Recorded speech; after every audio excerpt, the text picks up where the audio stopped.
Здравейте, приятели! Изгледайте това видео до край, за да разберете точно как хората, които фалираха държавата, успяха да ни излъжат всички и да фалшифицират изборите, за да се облечат отново с власт и да продължат със своите кражби. Това, което ще видите в видеото, е наистина скандално, защото става въпрос за един огромен процент от целия изборен процес. Ние от партия Величие успяхме да докажем на 100% несъответствие между машинното гласуване и това, което се е получило като крайен резултат. Всъщност става въпрос за 24% от абсолютно всички секции в страната. Имаме грешки в общо 3098 протокола от общо 12 879 секционно-избирателни комисии в страната.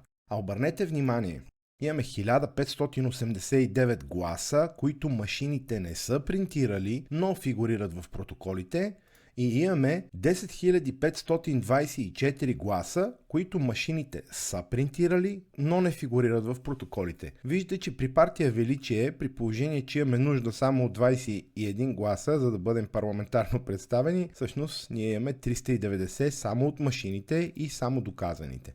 Недоказаните са в пъти повече. Но това видео не става просто за машинното гласуване. Тук искаме да изсветлим целият процес, как подменят вота ни през хартия и да ви го покажа това нещо как се случва. За да се случи това нещо, аз ще ви разходя първо до село Бело поле в Благоевград. В село Бело поле, което виждате на картата в момента, ето това нещо, има 611 жители по настоящ адрес, по данни от ГРАО, видимо и от сателитното изображение, там не живеят повече хора, но на това село са получили 9300 бюлетини. Същото нещо се случва и в село Логодаж, Благоевградско, където са получени 4000 бюлетини при общо 304 жители население, които реално живеят. Виждате и сателитното изображение. Такова явление се забелязва и в село Лешко, пак Благоевград, където са получени 1900 бюлетини при 188 жители по настоящ адрес. Виждате сателитното изображение. Отново става въпрос за едно изключително малко село, в което е логично да са описани 188 жители по настоящ адрес. Какъв е проблема обаче?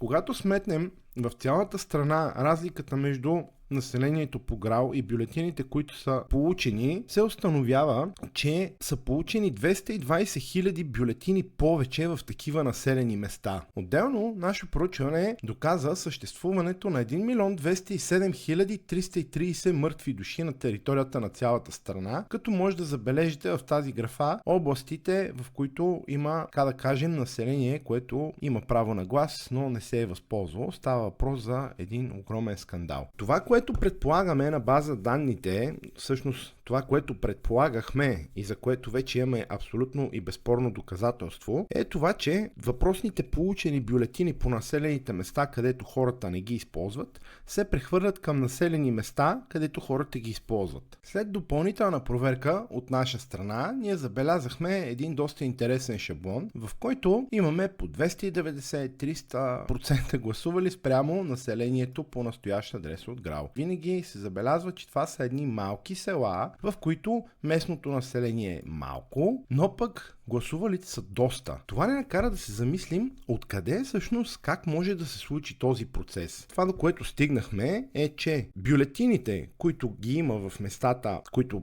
споменахме малко по-рано в видеото, по някакъв начин се спедират до тези малки населени места и директно се подготвят, подписват, подпечатват и се вкарват директно в урните, като така се получава ето тази изключително висока избирателна активност. А виждате колко са населените места с избирателна активност около 90, 100, 100 и нещо процента спрямо реалното население на местността. Тук се забелязва и друго нещо. Естествено, това са гласове за ДПС и ГЕРБ в най-честите случаи, но става въпрос за един огромен процент от селата, малките села в България, в които се доставят по някакъв начин бюлетини и по този начин се изкривява изборния резултат.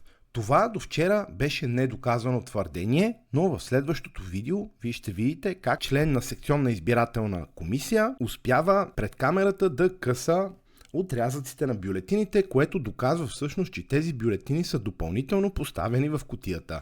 Въпросът, който ние поставяме е, при положение, че имаме 24% доказани нарушения при машинния вод, от всички секционно-избирателни комисии, и имаме едни 220 хиляди бюлетини, които са напъхани в други урни, колко е легитимен изборният процес и всъщност до кога ще търпим това някой да гласува вместо нас.